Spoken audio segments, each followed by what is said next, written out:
मेरे भक्त मुझे प्रेम से प्रदान करते हैं मैं उस चीज को स्वीकार कर लेता हूँ, लेकिन भाव बिन जो कुछ भी देवे मैं कभी लेता नहीं। भाव से एक फूल भी दे तो मुझे स्वीकार है।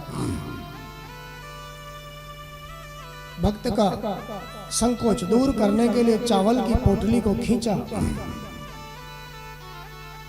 जीर्ण शीर्ण कपड़े में चावल बंधे हुए हैं, जीर्ण फटफटी गांठड़ी बिखर गए तेई ठोर।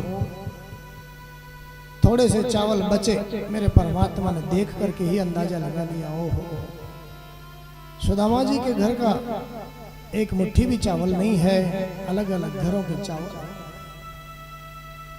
सुशीला ने जो गरीबी का संदेशा भेजा था इन चावलों के माध्यम से आज मेरे परमात्मा ने पढ़ लिया और मन में विचार करने लगे, मेरे द्वारिका नाथ होते हुए मेरे मित्र के जीवन में इतनी गरीबी, मेरा द्वारिका नाथ होना धिक्कार है मेरे द्वारिका नाथ होने को। आज एक मुट्ठी उसमें से चावल उठा करके खाया और एक मुट्ठी चावल खा करके मन ही मन संकल्प कर लिया, ओहो अमरावती के स्वर्ग के देवराज इंद्र को जो सुख और संपत्ति प्राप्त है, एक मुट्ठी चावल खा करके वही सुख और वही संपत्ति मैं मेरे मित्र सुदामा को प्रदान करता हूं। इति मुष्टिम सकृत जगद्वा द्वितीयाम जगदु माददे तावत् श्री जगृहे हस्तम तत्परा परमेष्ठिना। पहली मुट्ठी खाकर के ही सब कुछ दे दिया, दूसरी मुट्ठी खाने वाले हैं तब तक रुक्मिणी जी ने लक्ष्मी जी ने हाथ पकड़ा। एक मुट्ठी खाकर के ही सब दे दिया, दूसरी मुट्ठी खाने लगे, लक्ष्मी जी ने हाथ पकड़ा। दूसरी मुट्ठी खाने की जरूरत नहीं पड़ी। ब्रह्मा जी को जो सुख सुविधाएं हैं, देवराज इंद्र को जो सुख सुविधाएं हैं, द्वारिका में जो सुख सुविधाएं हैं, मेरे परमात्मा ने एक मुट्ठी खा करके ही मन संकल्प कर दिया।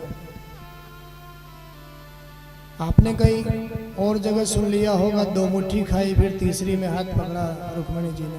भागवत जी में ऐसा वर्णन नहीं है, भागवत जी में तो एक ही मुट्ठी का वर्णन। और भगवान कृपा करें उसके लिए काफी है, एक मुट्ठी काफी है। भगवान ने भक्त पर कृपा कर दूसरी मुट्ठी में रुक्मिणी जी ने हाथ पकड़ा। क्या दिया क्या नहीं दिया कोई जान नहीं पाया, तुझे देते हुए तो नहीं देखा, लेकिन झोली तो भरी हुई देखी, सब कुछ दे दी। सुदामा जी महाराज का इतना स्वागत किया। स्वागत किसका किया? सुदामा जी महाराज के जीवन में जो त्याग है उस त्याग का स्वागत किया। शायद हमारे जीवन में भी कभी कदाचित त्याग आ जावे तो भगवान हमारा भी ऐसा ही स्वागत करेंगे, लेकिन ये त्याग की महिमा है, ये संतोष की महिमा है। सुदामा जी के जीवन में कूट कूट करके संतोष भरा हुआ।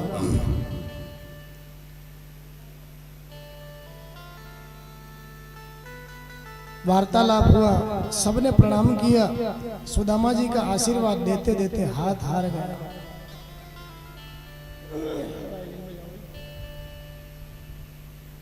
आशीर्वाद देते देते हाथ हार गया। सुदामा जी महाराज कहते हैं, लाला मैंने सुना है तुम्हारे तो 16,108 रानियां स्वयं की है, लंबा चौड़ा परिवार है। अगर आशीर्वाद ही मैं सबको देता रहा तो भैया लगभग महीना भर तो आशीर्वाद में ही निकल जाएगा। इसलिए मैं तो कहता हूं सबकी तरफ से तुम ही मुझे प्रणाम करो, मैं तुम्हें ही आशीर्वाद दे देता हूं। भगवान ने प्रणाम किया, आशीर्वाद दिया सुदामा। सुखदेव भगवान कहते हैं, राजन ये भारत का ऋषि, ये त्यागी स्वाभिमानी ब्राह्मण परमात्मा को भी अपने सामने झुकने को मजबूर कर देता है अपने त्याग के कारण। ऐसा स्वाभिमानी ब्राह्मण, क्या कहूं मैं, क्या महिमा वर्णन करूं। सोने की द्वारिका में जाकर के 1 तोला सोना भी याचना सुदामा जी ने नहीं करी। और तो और जाने दीजिए, जो वस्त्र पहन करके गए हैं वो वस्त्र भी नहीं बदले, वही वस्त्र पहन करके फिर लौट करके आए। ऐसा त्याग जीवन।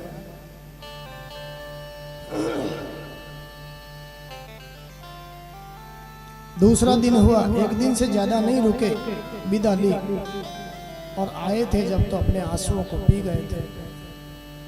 लेकिन अब जा रहे हैं जब अपने आंसुओं को रोक नहीं पाए, परमात्मा की करुणा को बार बार याद कर रहे हैं। जो करुणा दिखाई मेरे परमात्मा ने, याद करते जा रहे। क्वाहम दरिद्र पापिया कृष्ण श्रीनिकेतन,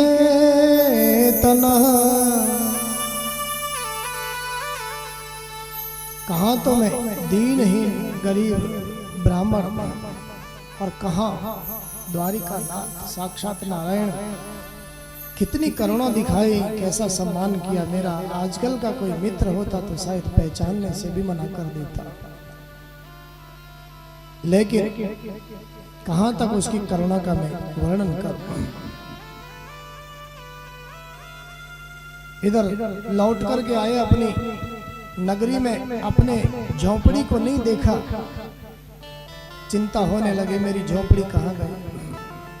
ओहो, कोई राजा है, वो यहाँ उतरे होंगे मेरे इस नगरी में, मेरी झोपड़ी अलग हटा दी, अपना महल खड़ा कर दिया। दरबार खड़े हैं द्वार पर, हाथी झूल रहे हैं।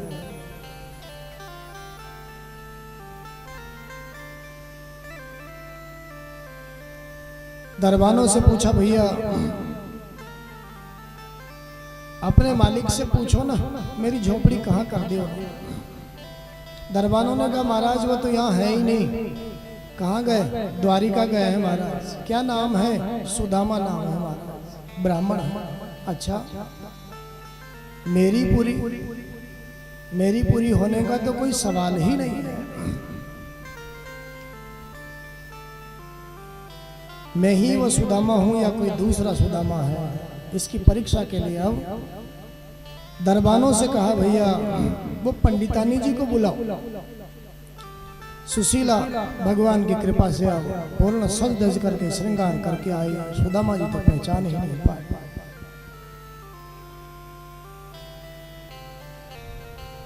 आज आश्चर्यचकित हो गए सुदामा जी महाराज।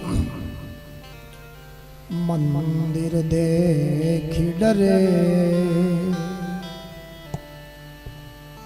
सुदामा, मंदिर देखी डरे। सुशीला ने प्रणाम किया चरणों में, हे प्रभु ये सब द्वारिका नाथ की कृपा।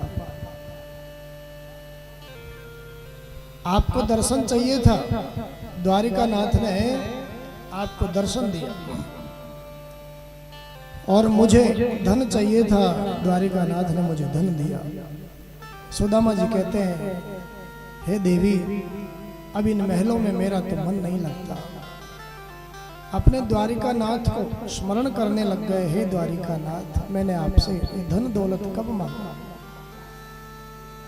मेरे पास तो पहले ही कोई कमी नहीं थी, पहले ही कोई कमी नहीं थी मेरे पास।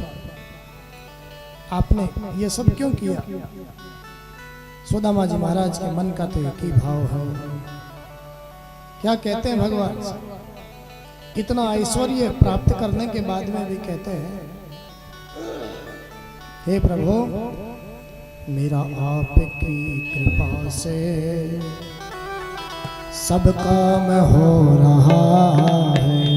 मेरा आपकी कृपा से सब काम हो रहा है।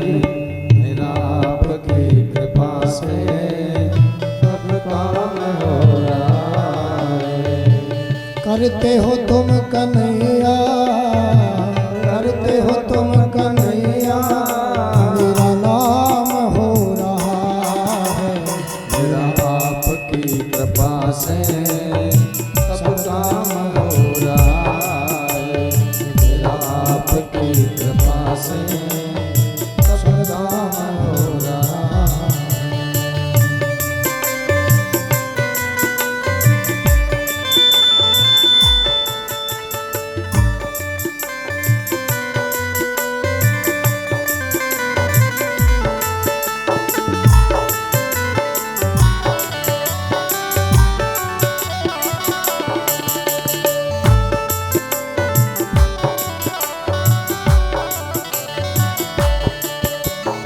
पतवार के बिना ही मेरी नाव चल रही है। पतवार के बिना ही मेरी नाव चल रही है। ओ पतवार के बिना ही मेरी नाव चल रही है। पतवार के बिना ही मेरी नाव चल रही है। हैरान है जमाना मंजिल भी मिल रही है। हैरान है जमाना मंजिल भी मिल रही है। करता नहीं मैं कुछ भी है, करता नहीं मैं कुछ भी, जय हो। सब काम हो रहा है। करता नहीं मैं कुछ भी, सब काम हो रहा है। ओ करते हो तुम कन्हैया, करते हो तुम कन्हैया, अरे मेरा नाम हो रहा है। मेरा आपकी कृपा जय हो। सब काम हो रहा है।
आप सबको सुदामा जी महाराज के इस चरित्र के पावन प्रसंग पर याद दिलाना चाहते हैं। आज हमारा एक और कार्यक्रम यहाँ पर श्रीमद् भागवत प्रश्नोत्तरी कार्यक्रम आप सबको मालूम है, वो परीक्षा भी आज है। बहुत अच्छा प्रयास है। आप सभी से निवेदन करूं मैं इसके बारे में थोड़ा सा। ये जो परीक्षा हम ये कार्यक्रम रख रहे हैं, इसमें किसी के भी मन में ये भावना नहीं होनी चाहिए। सभी इसमें हिस्सा ले सकते हैं कि नहीं साहब मैं इसमें हार जाऊंगा या फिर मुझे नीचा देखना पड़ेगा किसी से, ये भावना नहीं। इसके पीछे केवल उद्देश्य ये है, आपने यहाँ बैठ कर के इन 7 दिनों में क्या सुना, और सुना धारण किया कि नहीं किया। यहाँ से सुन करके धारण करके अपने अपने ज्ञान की वृद्धि करना ही इस कार्यक्रम का उद्देश्य है। अपने घर में सुन करके समझ करके धारण करके लेकर के जाओगे, परिवार को संस्कारित शायद कर पाओ। नहीं तो कथाएं तो ऐसी सुनते हैं लोग, इधर से सुन करके इधर यहीं के यहीं पल्ला झाड़ करके चले जाते हैं। तो इस कार्यक्रम का उद्देश्य यही है, धार्मिक कार्यक्रमों के प्रति, सत्संग के प्रति, कथा के प्रति आपकी रुचि को बढ़ाना। रुचि को बढ़ाना यही इसका उद्देश्य है। जब परीक्षा की बात आई तो शायद ये कथा आपने बहुत सतर्कता से सुनी, और सुखदेव जी महाराज ने भी इस कथा के प्रारंभ में यही कहा है, सूत जी महाराज ने भी यही कहा है, राजन मैं कथा तो सुनाऊंगा तुम्हें, लेकिन उस कथा को सावधान होकर के सुनने की आवश्यकता है, सतर्क होकर के सुनने की आवश्यकता। तो इसका उद्देश्य केवल इतना है, हमारे धार्मिक ग्रंथों में हमारी रुचि हो, सत्संग कथा प्रसंग में हमारी रुचि पैदा हो, हमारे ज्ञान की वृद्धि हो। हम इस माध्यम से अपने आप में चिंतन करें, इस कथा से हमारा कितना संबंध है। आत्मचिंतन के लिए, अपने ज्ञान की वृद्धि के लिए, धार्मिक पुस्तकों के स्वाध्याय के प्रति, सत्संग के प्रति हमारी रुचि, और फिर अपने परिवार को हम जो संस्कार हमने लिए हैं सत्संग से, इन पुस्तकों से, पढ़ने से, सुनने से, हमारे परिवार को वही संस्कार हम भी दे पाएं, ये इसका उद्देश्य है। तो इसमें सब लोग हिस्सा ले सकते हैं। इसके कुछ आवश्यक दिशा निर्देश हैं, मैं आपको स्मरण कराऊं, छोटी छोटी बातें हैं। सबसे पहली बात है, अपने अपने मोबाइल आपको दूर रखने होंगे। इस परीक्षा में जो भी हिस्सा लेना चाहता है, जगह निश्चित कर दी जाएगी, कोई वहाँ अपने मोबाइल आपको रखने हैं। कुर्सी रखी हुई है, उसके ऊपर आपको बता देंगे वहाँ मोबाइल रखने हैं, क्योंकि मोबाइल में तो आजकल हर चीज का उत्तर है। केवल इसका उद्देश्य इतना है, आपने यहाँ क्या सुना, जो सुना उसी में से आपसे प्रश्न पूछे जा रहे हैं। जिनको माता बहनों को, भाई बंधुओं को कम दिखाई देता है या पढ़े लिखे नहीं है, उनके लिए एक पढ़े लिखे व्यक्ति की उनको प्राप्ति, उनको उपलब्ध कराया जाएगा। वो पढ़ा लिखा व्यक्ति जो वो बोलेंगी और वो उत्तर उसमें लिख देगा। अगर किसी को परीक्षा ऐसी भी देनी हो तो वो उन पढ़े लिखे लोगों का सहारा ले सकते हैं। प्रश्न पत्र पर पहले भगवान का फोटो है, पहले भगवान को प्रणाम करना, सबसे पहले ऊपर ही ऊपर फोटो, फिर अपना पूरा नाम लिखना इसमें खाली जगह में, और फिर आगे पिता या पति का नाम लिखना, जिससे नाम पुकारने में थोड़ी सुविधा होगी। फिर सभी को वैसे तो परीक्षा में बैठना आवश्यक है, फिर भी अपनी अपनी रुचि 30 प्रश्न इस प्रश्न पत्र में है। श्रीमद् भागवत प्रश्नोत्तरी कार्यक्रम में कुल 30 प्रश्न है। 30 में से आपको केवल 25 करने हैं।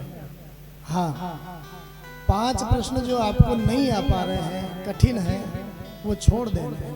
25 ही करने हैं और 25 का ही पूर्णांक है यहाँ पर। उसके बाद आगे का जो दिशा निर्देश है वो ये है, पहले स्थान पर, दूसरे स्थान पर और तीसरे स्थान पर आने वाले जो विजेता रहेंगे, पास होने वाले लोग हैं, उनका नाम व्यासपीठ से पुकारा जाएगा और यहाँ स्वयं ठाकुर जी ही उनको पारितोषिक के रूप में दिए जाएंगे। रामचरितमानस उनको दी जाएगी। ये आपको पहले से ही पता है। उत्तर पुस्तिका भी आपको ही ले जाना है बाद में। वैसे कुछ न कुछ उपहार सभी को दिया जाएगा, जितने परीक्षार्थी हैं सभी को दिया जाएगा, लेकिन उसके साथ शर्त है 20% अंक आपके आने चाहिए कम से कम। थोड़ा प्रयास करना। और बाकी आपको ये सब बता ही दिया गया है। ये केवल आपके ज्ञान की वृद्धि के लिए है, अपने घर में संस्कार पैदा करने के लिए परीक्षा है, बाकी और इसका कोई उद्देश्य नहीं है। अच्छा प्रयास है। बार बार जिसने ये प्रयास किया है, बार बार उनको धन्यवाद, उनके लिए बार बार तालियां। बोलिए भक्तवत्सल भगवान की जय हो।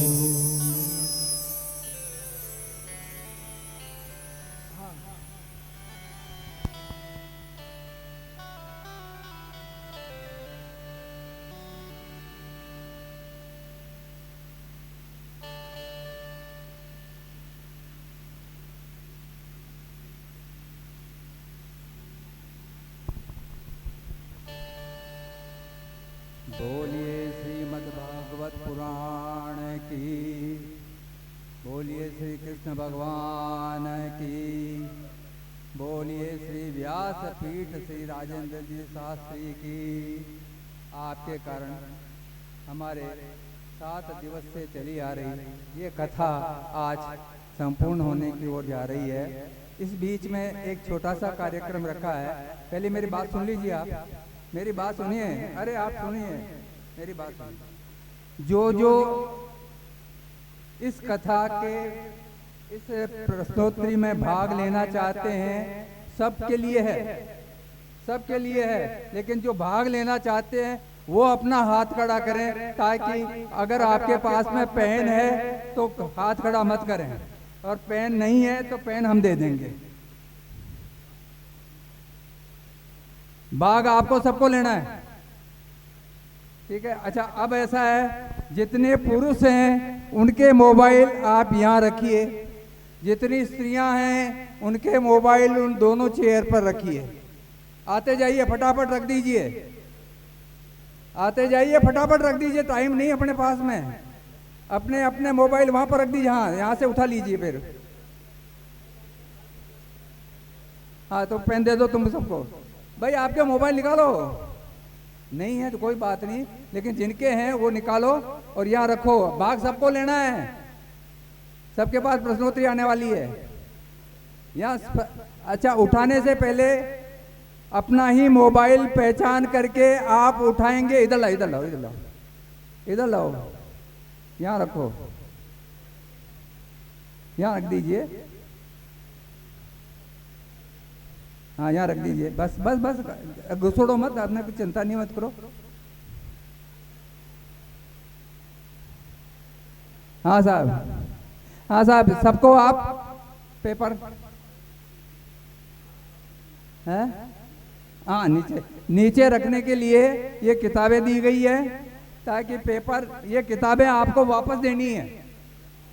पेपर सोल्व करके ये किताबें आपको वापस देनी है। और समय की अवधि 50, ये 25 प्रश्न हैं तो 25 ही मिनट हैं।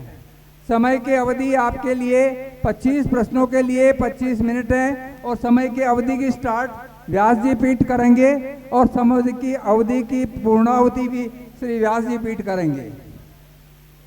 आपके यहीं पर अभी ये, हाँ आप रख दीजिए, वहाँ रख दीजिए, वहाँ रख दीजिए।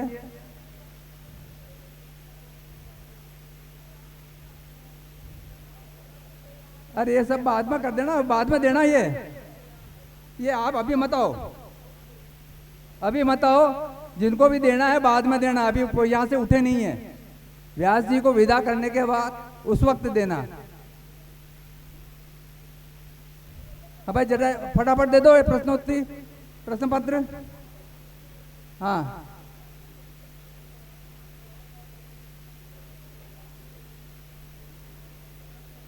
हाँ, पुरुषों में दे दो और इधर स्त्रियों में दे दो।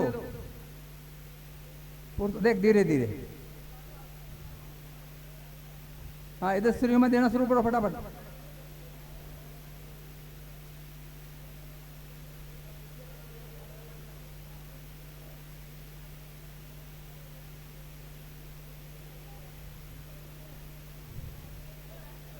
जल्दी से जल्दी, जल्दी जितना जल्दी वितरण हो। आप पढ़ते ही प्रश्न पत्र आप अगर लेते ही शुरू कर दें, नकल मत करना बच्ची, नकल नहीं, नकल मत करना, क्योंकि इन्विजिलेटर जैसे परीक्षा उसमें हॉल में घूमता है ना, वैसे अभी मैं घूमूंगा, आपको देखूंगा।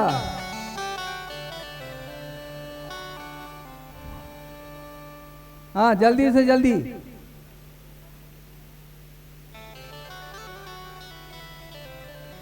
प्रश्न पत्र लेते ही करना शुरू कर दो, लिखना शुरू कर दो। समय, आपका समय शुरू हो गया है, जल्दी दो बेटा।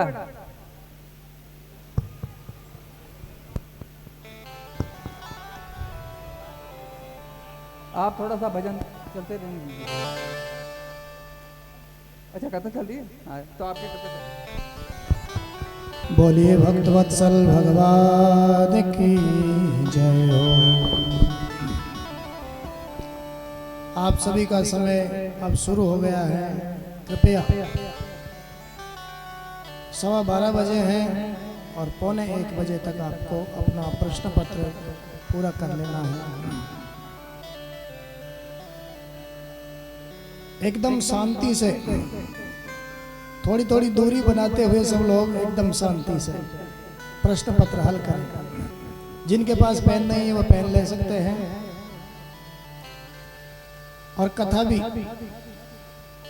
हाथों से कर्म करेंगे और कानों से कथा जो चल रही है कथा भी श्रवण करें। बोलिए भक्त वत्सल भगवान की जय हो। सुखदेव भगवान कहते हैं लगभग 100 वर्षों के बाद में आज सभी ब्रजवासियों से सूर्य ग्रहण के अवसर पर मेरे परमात्मा की भेंट हुई कुरुक्षेत्र में। यहाँ कुरुक्षेत्र में वसुदेव जी महाराज ने यज्ञ उत्सव किया, बहुत बड़ा यज्ञ किया, अपने पिताजी को ब्रह्म ज्ञान दिया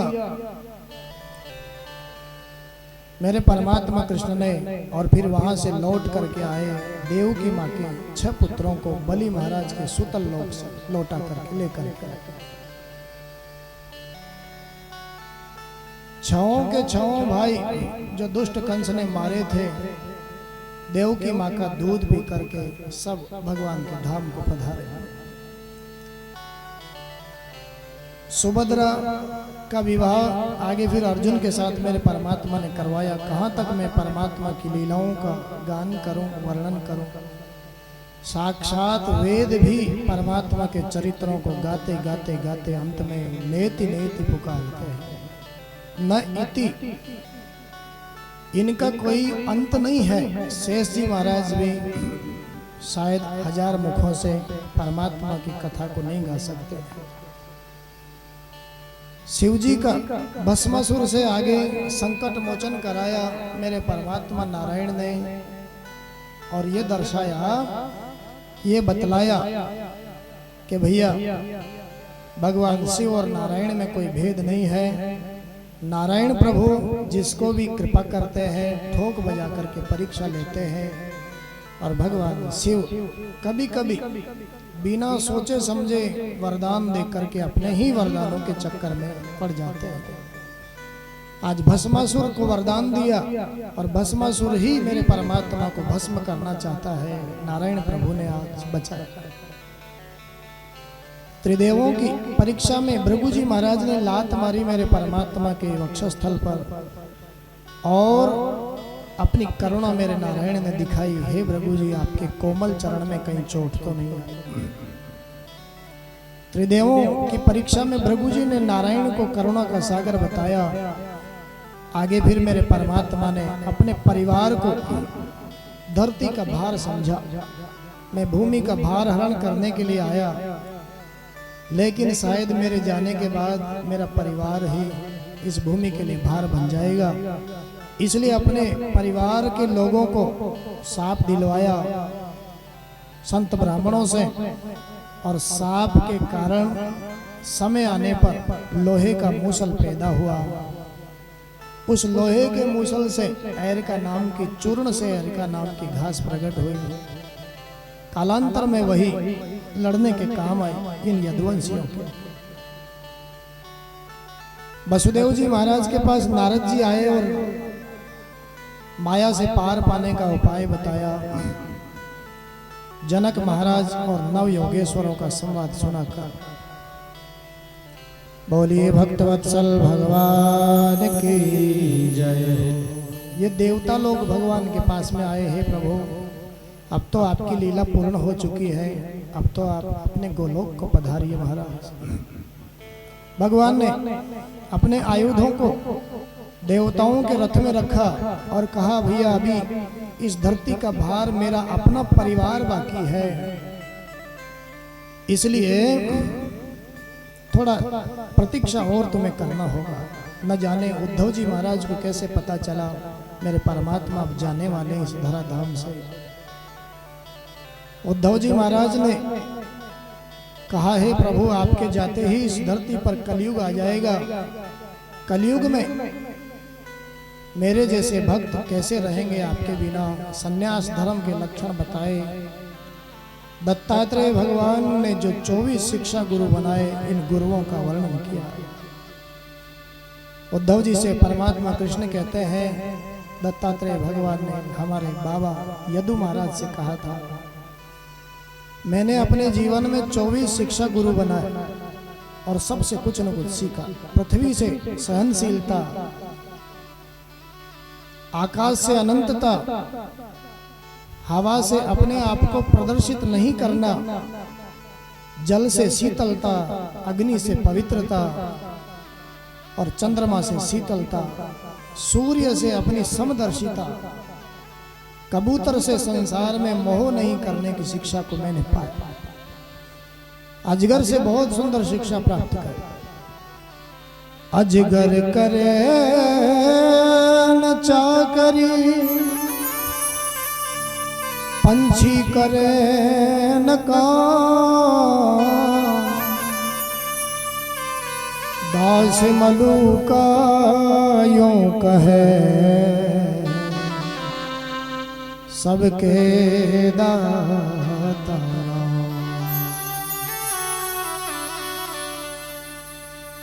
अजगर से मैंने संसार में किसी की चापलूसी चाकरी नहीं करने की शिक्षा को पाया। चापलूसी चाकरी करना ही है तो अपने प्रभु की करें। हम धनी मानी जगत के प्रतिष्ठित लोगों की क्यों चापलूसी करें। समुद्र से गंभीरता को पाया। भंवरे से मैंने सुंदर शिक्षाएं प्राप्त करी। काल करे सो आज कर, आज करे सो अब, पल में परलय होएगी, फेर करेगो बहुरी करेगो कब। इसलिए जीवन में कोई अच्छा काम करना हो भैया, तुरंत कर डालो, उसके लिए तारीख मत बदलो कर। ये मैंने भंवरे से सीखा।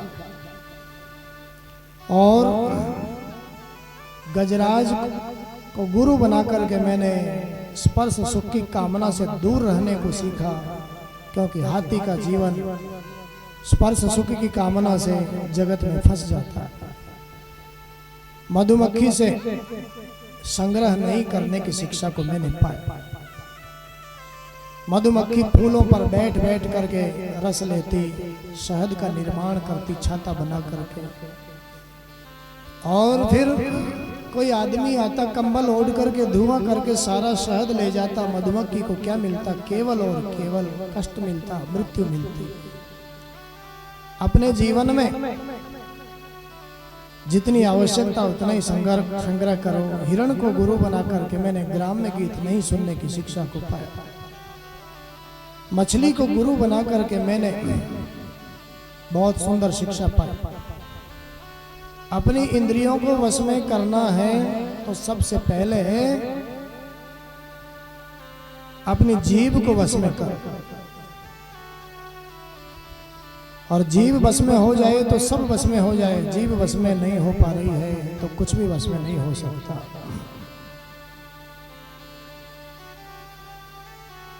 ये संतों, दत्तात्रेय जी महाराज को पाकर के यदु महाराज प्रसन्न हो गए और आज कह रहे हैं हमारे संतों सो सदगुरु माने भावे, आवागमन मिटावे, जो आवागमन मिटावे। संतों सो सदगुरु माने भावे, संतों सो सदगुरु माने भावे,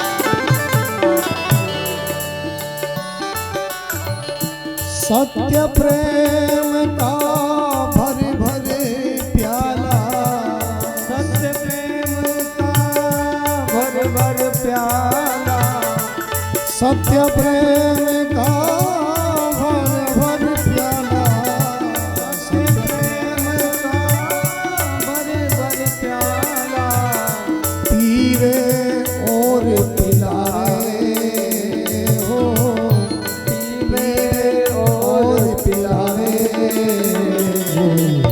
आवागमन मिटावे,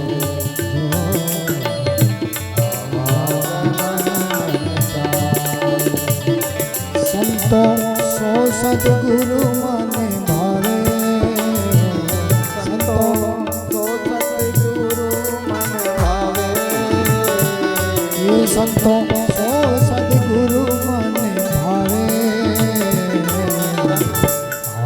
आवागमन मिटावे, जो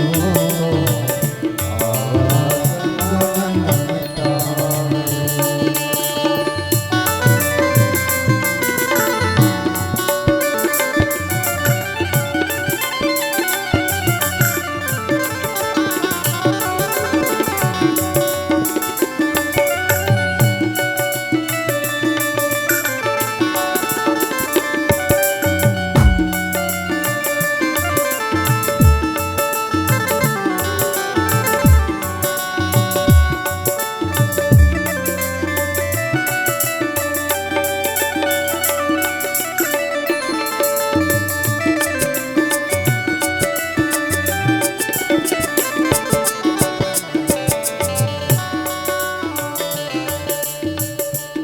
पर्दा दूर करे अखियन का, ब्रह्म दरस दिखलावे, पर्दा दूर करे अखियन का,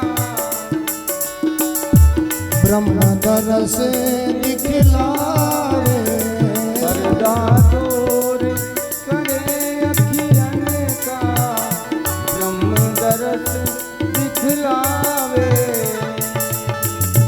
जिस दर्शन को सब जन तरसे, जिस दर्शन को सब जग तरसे, जिस दर्शन को सब जन तरसे,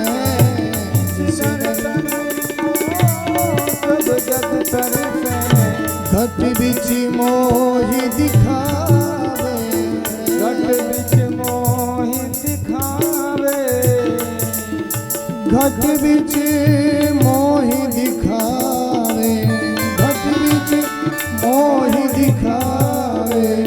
ओ आवागमन मिटावे, मेरो आवागमन मिटावे।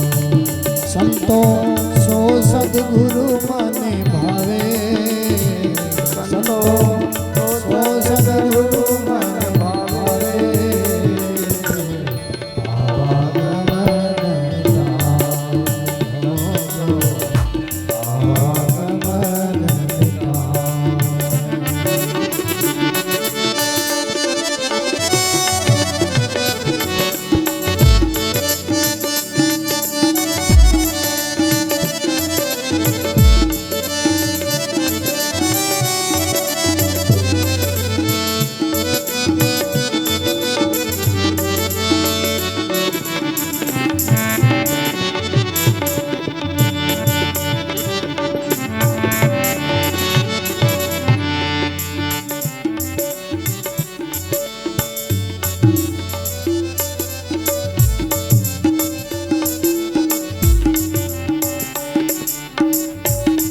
कही सब सुख दुख दिखलावे, शब्द में सूरत समावे। कई सुख में सब दिखलावे, सूरत में शब्द दिखावे। कहत कबीर तको भय नाही, कहत कबीर ताको भय नाही। निर्भय पति वो पावे, जो आवागमन मिटावे।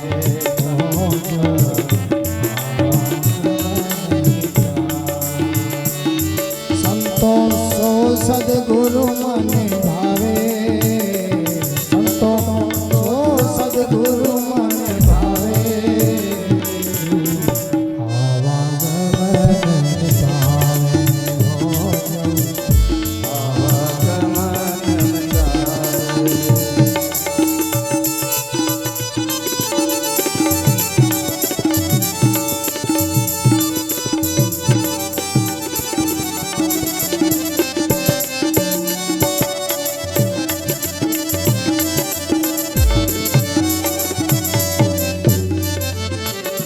सत्य प्रेम का भरी भरी प्याला, सत्य प्रेम का भरी भरी प्याला, सत्य प्रेम का भरी भरी प्याला, सत्य प्रेम का भरी भरी प्याला, सत्य प्रेम का भरी भरी प्याला। पीवे और पिलावे, पीवे और पिलावे। आवागमन मिटावे,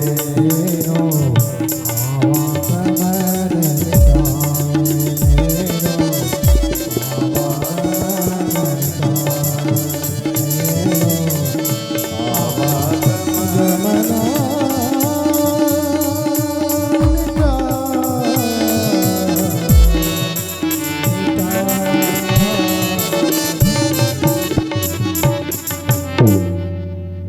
ओ संतो सो सद्गुरु माने भावे,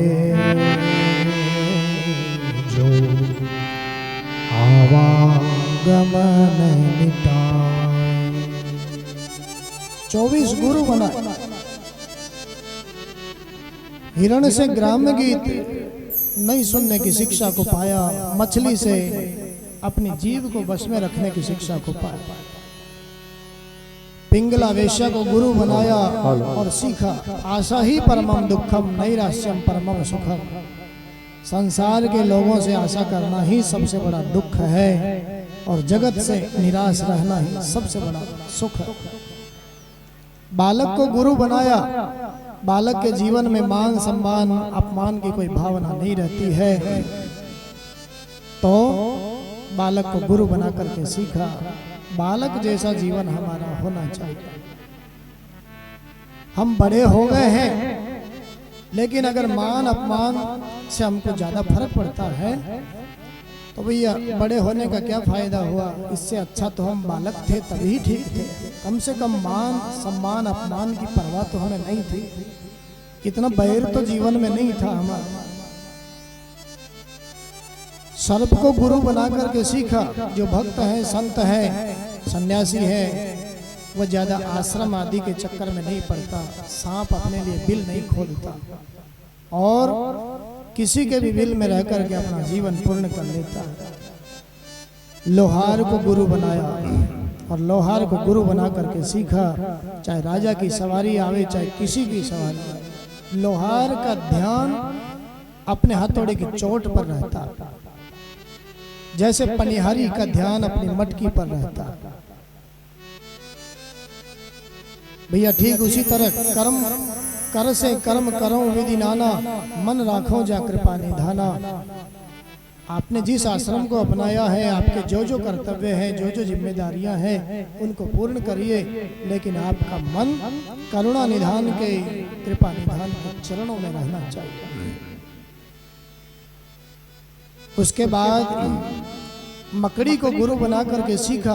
मकड़ी के पेट में से जाला पैदा होता है, बनता है, और मकड़ी खुद ही उसको जब अंत आता है खुद ही निगल लेती है अपने पेट के भीतर।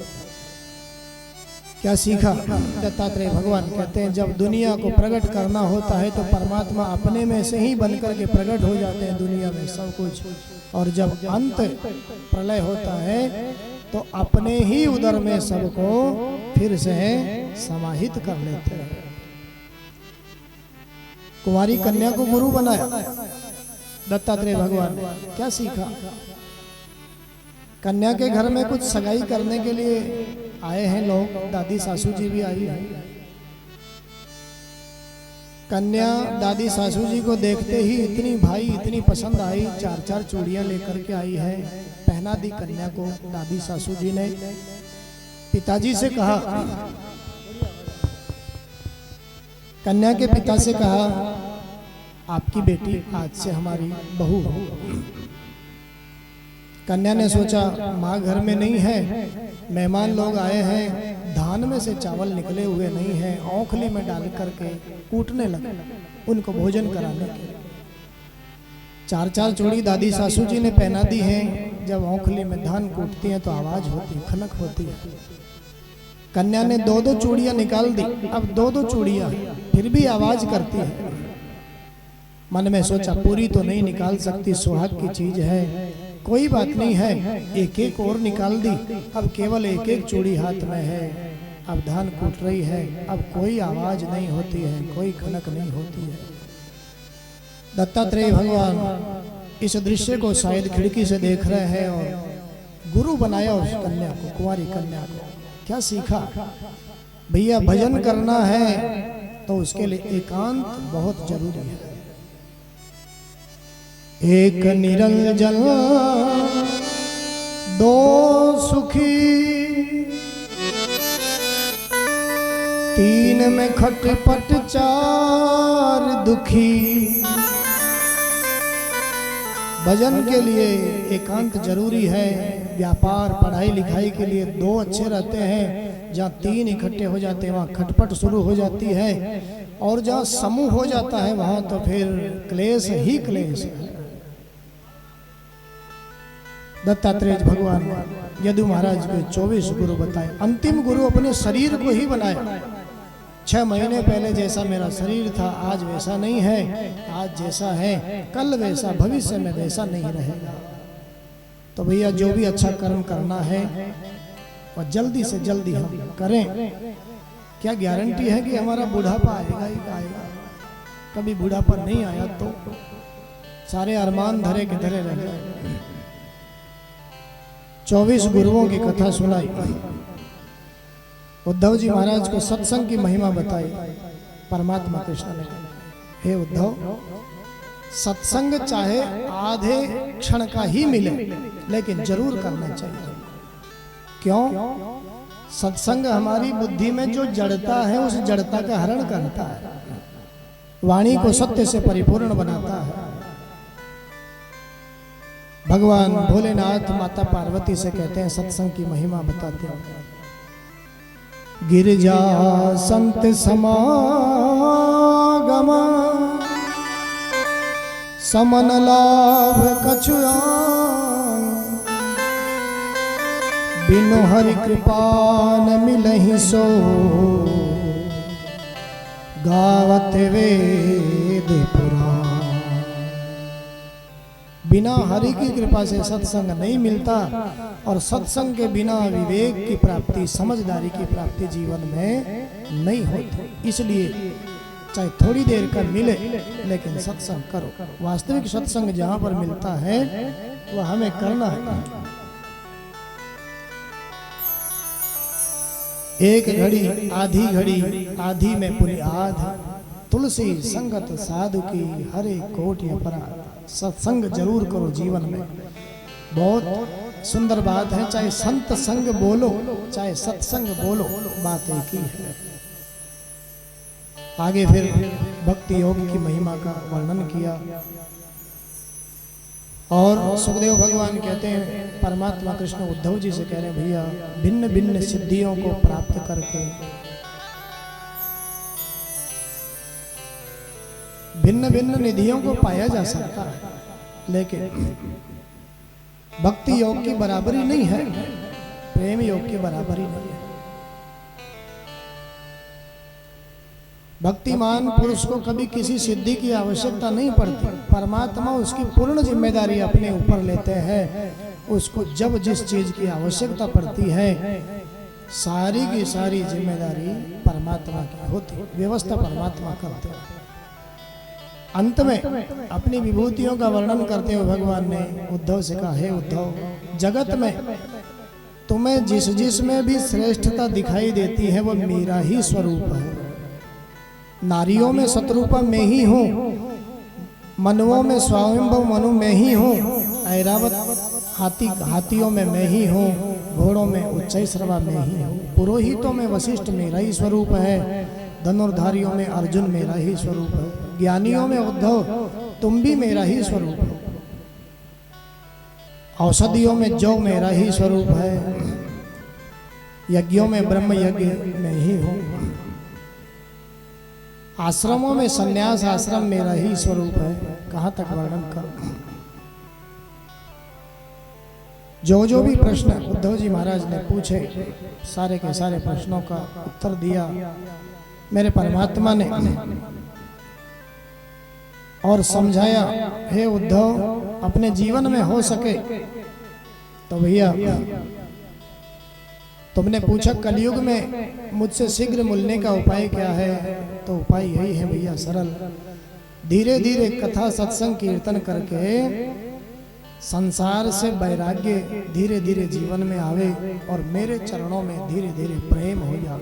बस यही मुझसे शीघ्र मिलने का उपाय। अगर ऐसा उपाय जिसने कर लिया सत्संग के माध्यम से, तो फिर बहु से उसका बेड़ा पार हो गया। बोलिए भक्तवत्सल भगवान की जय हो। और फिर अंत में कहा, भैया जितना हो सके उतना परमार्थ निरूपण करते रहना चाहिए। हो सके तो दूसरों में हमें गुण दोष व्यवस्था का वर्णन करते हुए कहते हैं, हो सके तो दूसरों में अच्छाई देखने का प्रयास हमको करना चाहिए। वैसे तो सत्संग करते करते करते करते एक स्टेज ऐसा भी आएगा, एक लेवल ऐसा भी आएगा जहां गुण देखना भी वर्जित है। दोष तो देखना ही नहीं है, लेकिन दोषों के साथ साथ गुण देखना भी वर्जित है, क्योंकि गुण देखेंगे तो आकर्षित हो जाएंगे उसकी तरफ, और दोष देखेंगे तो घृणा करने लग जाएंगे। लेकिन फिर भी प्रारंभिक अवस्था में हम देखना चाहें तो हम अच्छाइयों का दर्शन करें, दूसरों के दोषों को नहीं देखें, अच्छाइयों को देखें। परमार्थ निरूपण करते हुए कहा, जितना जीवन में बने हमें परमार्थ अपने जीवन से, मानव जीवन से करते रहना चाहिए। उद्धव जी महाराज ने प्रणाम किया, भगवान ने आशीर्वाद में चरण पादुका दी और बद्री का आश्रम पधारे उद्धव जी महाराज। भगवान ने बद्री का आश्रम भेज दिया। क्यों? क्योंकि अब यदुकुल का संहार होने वाला, विनाश होने वाला है। और भगवान कहते हैं ज्ञानी भक्त का कभी विनाश नहीं होता।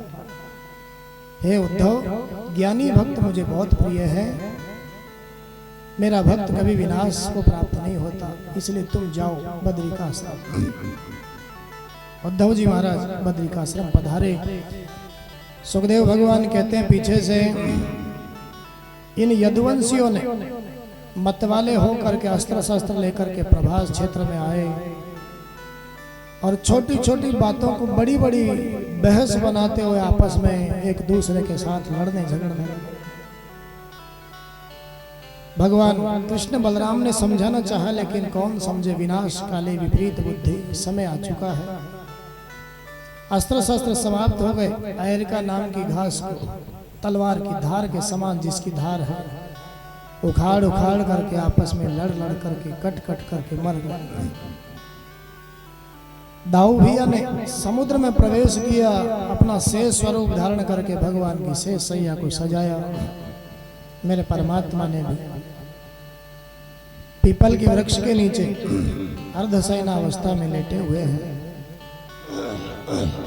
मूसल का जो थोड़ा सा भाग टुकड़ा घिसने में नहीं आया था, जरा नाम के व्याध ने उसको अपने बाण पर फल रखवाया। आज भगवान के चरण तल को मृग की आंख समझ करके उसमें वही बाण मारा।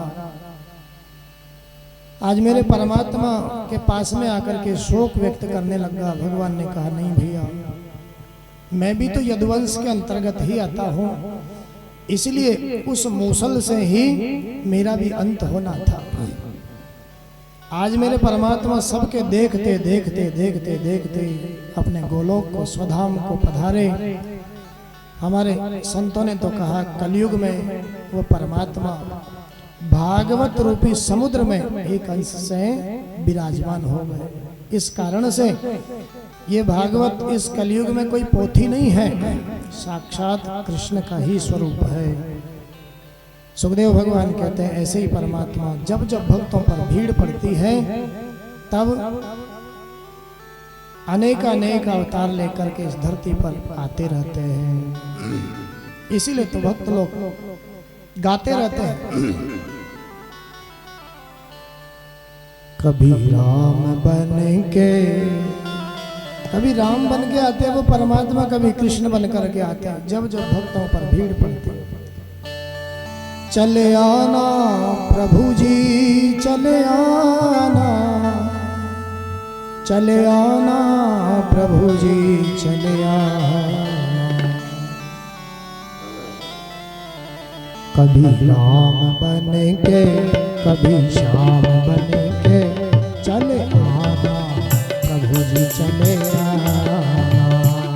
कभी राम बन के, कभी श्याम बन के, चले आना प्रभु जी, चले राधा रमण हरि बोल रे, जय राधा रमण हरि बोल, जय राधा रमण हरि बोल रे, जय राधा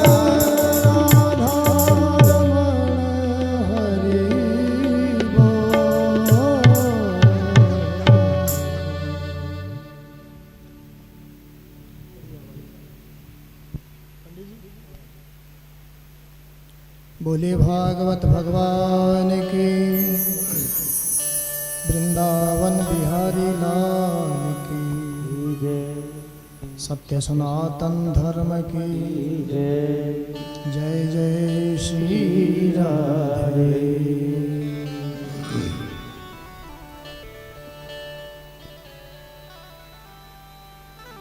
एक बार फिर से सभी से निवेदन,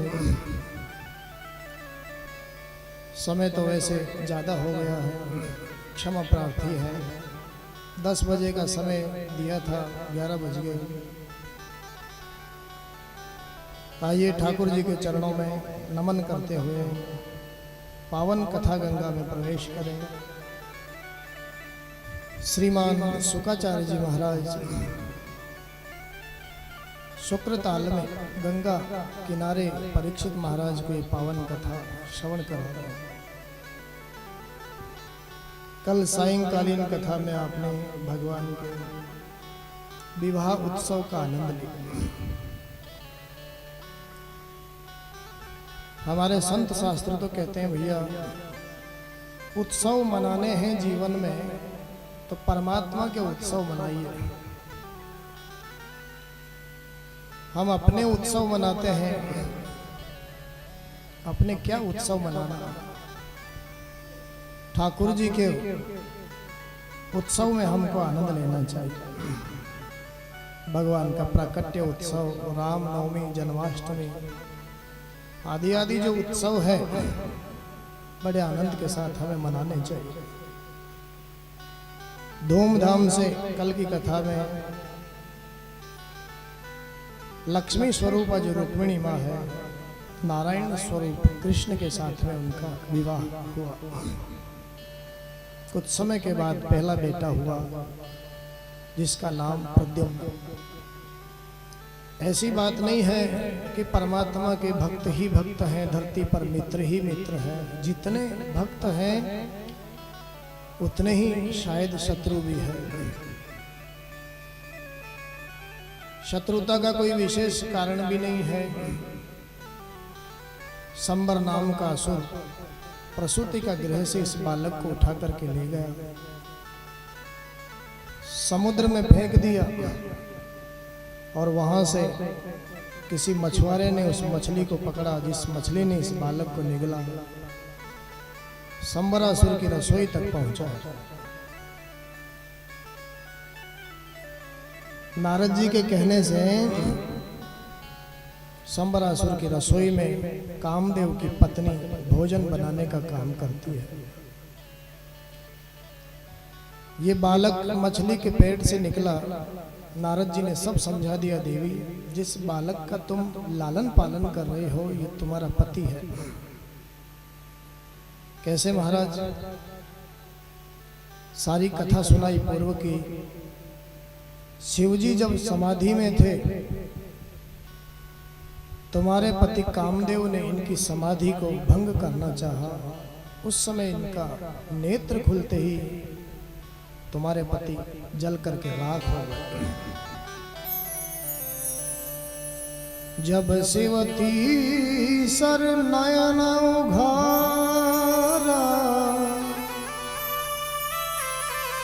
चितवत काम भयो जरि छारा। चितवत काम भयो जरि छारा। तुम्हारा पति कामदेव शिव की दृष्टि से जल करके राख हो गया था। भगवान शिव ने तुम्हें आशीर्वाद दिया था, अब देह के साथ कृष्ण के पुत्र के रूप में तुम्हारा पति तुम्हें प्राप्त होगा। ये कृष्ण का पुत्र है, तुम्हारा पति है। संबरासुर का उद्धार करके प्रद्युम्न जी महाराज लौट करके आए। तब तक भगवान के द्वारिका में 16,107 विवाह और हो गए। दूसरा विवाह जामवती के साथ में हुआ। सत्राजित महाराज की मणि का कथा प्रसंग है। दिव्य सूर्य नारायण की उपासना करके सत्राजित महाराज ने मणि प्राप्त करी जो बहुत सारा सोना देती है रोज। मेरे परमात्मा ने सत्राजित महाराज से कहा, महाराज इतना सोना देने वाली मणि क्या करेंगे आप इसका? कभी राज्य में दुर्भिक्ष पड़ गया, अकाल पड़ गया तो हमारी प्रजा के काम आएगा सोना। आप चाहो तो राज दरबार में जमा कर सकते हो। सत्राजित महाराज ने ऐसा नहीं किया। कोई बात नहीं है। मणि को पहन करके छोटा भाई वन में गया, शेर ने मार डाला भाई को, घोड़े सहित मणि को ले लिया। फिर शेर को भी जामवंत जी महाराज उस वन में रहते हैं, उन्होंने मार डाला, मणि को लेकर के बेटी को खेलने के लिए दिया। द्वारिकानाथ के जीवन पर कलंक लग गया। सत्राजित महाराज कहने लगे, ओहो, द्वारिकानाथ मुझसे मणि मांग रहे थे, हो न हो मेरे भाई को इन्होंने मार डाला और मणि को ले लिया। प्रबुद्ध लोगों को साथ में लेकर के परमात्मा कृष्ण वन में गए और पहले प्रसेन को फिर शेर को मरा हुआ देखा। जामवंत जी महाराज की गुफा तक पहुंचे। जामवंती के पास मणि पाई, भयंकर युद्ध हुआ। सुखदेव जी महाराज कहते हैं, भक्त और भगवान में यहाँ 27 दिन तक युद्ध चला। क्यों चला? भक्त की इच्छा थी। राम रावण युद्ध जब रामावतार में हो रहा था तो जामवंत जी में इतनी ताकत थी, इनकी ताकत की बराबरी का कोई उस युद्ध में था ही नहीं। किससे लड़ने का मन करता था इनका बार बार। मेरे राम जी की बाजुओं को, भुजाओं को देख देख करके मन में आता हो, मैं राम जी से ही 2-2 हाथ करना चाहता हूं, लेकिन मर्यादा का अवतार था, इसलिए स्वामी और सेवक का युद्ध नहीं हो सकता था। प्रभु राम ने आज जामवंत जी की उस इच्छा को कृष्ण अवतार में पूर्ण किया और 28वें दिन जब पहचाना अपने राम को जामवंत जी ने, लज्जित हुए। इस अपराध के प्रायश्चित के लिए मणि के साथ में जाम्बवती बेटी का हाथ द्वारिकानाथ के हाथों में सौंप दिया। दूसरा विवाह जाम्बवती से हुआ। बोलिए भक्तवत्सल भगवान की जय। क्या कहती है ये कथा? जब कभी समाज में रहते हुए हमारे जीवन पर किसी प्रकार का कोई कलंक लगे, निर्दोष होते हुए कलंक लगे, तो हमें उस आरोप को, कलंक को धोने का प्रयास करना चाहिए, जैसे भगवान ने किया। हम निर्दोष हैं तो हमारे जीवन में सच्चाई है, तो नहीं है तो फिर जो कलंक लगा ठीक है। सत्राजित महाराज को लोगों ने कहा, अरे भैया मणि तो जंगल में मिली है, तुमने द्वारिकानाथ पर व्यर्थ कलंक लगाया। सत्राजित महाराज ने भी अपने अपराध को प्रायश्चित करने के लिए मणि के साथ बेटी सत्यभामा का विवाह द्वारिकानाथ से कर दिया। भगवान ने मणि को नहीं लिया और बेटी को स्वीकार कर लिया। तीसरा विवाह सत्यभामा के साथ हुआ। आगे फिर वही मणि अक्रूर जी महाराज ने सतधनवा नाम के व्यक्ति को भड़का करके उस मणि को चुरा लिया और सत्राजित महाराज का वध करवा दिया। सज्जनों, संपत्ति जहां पर है वहां लड़ाई झगड़े निश्चित है। ये वही अक्रूर जी महाराज हैं जो एक दिन वृंदावन जाते जाते भगवान को लेने के लिए समाधि लग जाती थी भगवान का ध्यान करते करते, लेकिन आज संपत्ति को इतना सोना देने वाली मणि को देखा और मणि को देख करके मन बदल गया। मन पर विश्वास कभी हम नहीं करें। चौथा विवाह कालिंदी यमुना के साथ में हुआ। अर्जुन ने तपस्या करती हुई एक बाला को देखा यमुना किनारे और पूछा, कौन है देवी, किस लिए तप कर रही हो? कालिंदी यमुना ने अपना परिचय अर्जुन को दिया। जब भगवान हस्तिनापुर जा रहे अर्जुन के साथ, अहम देवस्य सवितुर दुहिता पतिमिच्छति विष्णु वरेण्यं वरदं तपः परममास्थितः। यमुना कहती, मैं यमराज की बहन हूँ, सूर्य नारायण की बेटी हूँ, परमात्मा नारायण कृष्ण को वर रूप में प्राप्त करने के लिए तपस्या करती हूँ यमुना के रूप में। अर्जुन ने कहा वो मेरे रथ में विराजे हैं, और हाथ पर हाथ रख करके मंत्र पढ़ा। चौथा विवाह कालिंदी यमुना के साथ हो गया। पांचवा विवाह मित्र वृंदा के साथ। छठा विवाह नागनजीति जिसको सत्या भी कहते हैं। 7 पराक्रमी बैलों को एक साथ नाथ करके मेरे परमात्मा ने सत्या को प्राप्त किया।